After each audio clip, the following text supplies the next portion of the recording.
Okay.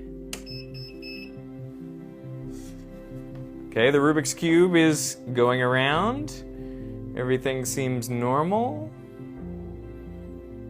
But now, what is that? It looks like the Rubik's Cube is continuing to go around, but the window is oscillating back and forth. There goes the Rubik's Cube around the back. I don't even know what's happening. Whoa! Look at that! It looks like the Rubik's Cube is out drifting by itself, out in front of the whole illusion. What is happening? Okay, new plan. I'm going to take off the Rubik's Cube and I'm going to put a ruler right through the middle of the window. And so we can't possibly be fooled by the illusion, right? Okay, here we go. Okay, the ruler is rotating around. But wait, now the window is going backwards? Whoa! Whoa! The ruler is going through the window. It is doing things which I know are physically impossible, but that is how my brain is seeing it. Look, here we go again. The ruler is turning around with the window, but right about here, the window starts going backwards, but the ruler keeps coming. What is even, how is this possible? This doesn't make any sense. But that is the way my brain interprets this. It clearly prefers the illusion over seeing what's really happening, the continuous rotation. So why is this? How does the illusion work? Well, it was created by Adelbert Ames back in 1947. And before becoming a researcher, he wanted to be a visual artist. So he was fascinated by how people perceive shapes and shading. And according to him, the key to this illusion is that we're all used to living in rectangular boxes, essentially. You know, houses and rooms where virtually all of the corners we see are 90-degree angles. Doors, windows, tables, and chairs are full of 90-degree angles. This is called the carpentered environment. But unless we're looking straight on at something, the angles we actually see are not 90 degrees. I mean, the images that form on our retinas are typically trapezoids of different shapes and sizes. Now, from extensive experience, our brains know they really should be rectangles and right angles. So our brains use these strange shapes to infer depth information, which in our rectilinear world is almost always correct. But not in the case of a trapezoidal window that our brains assume to be rectangular, hence the illusion.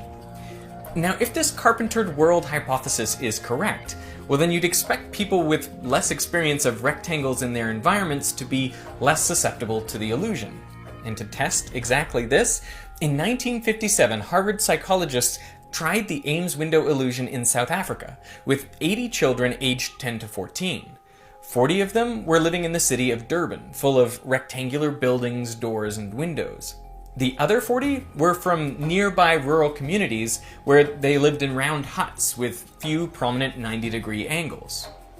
When subjects were seated 10 feet away from the rotating Ames window with both eyes open, 60% of the urban group reported seeing the window oscillating.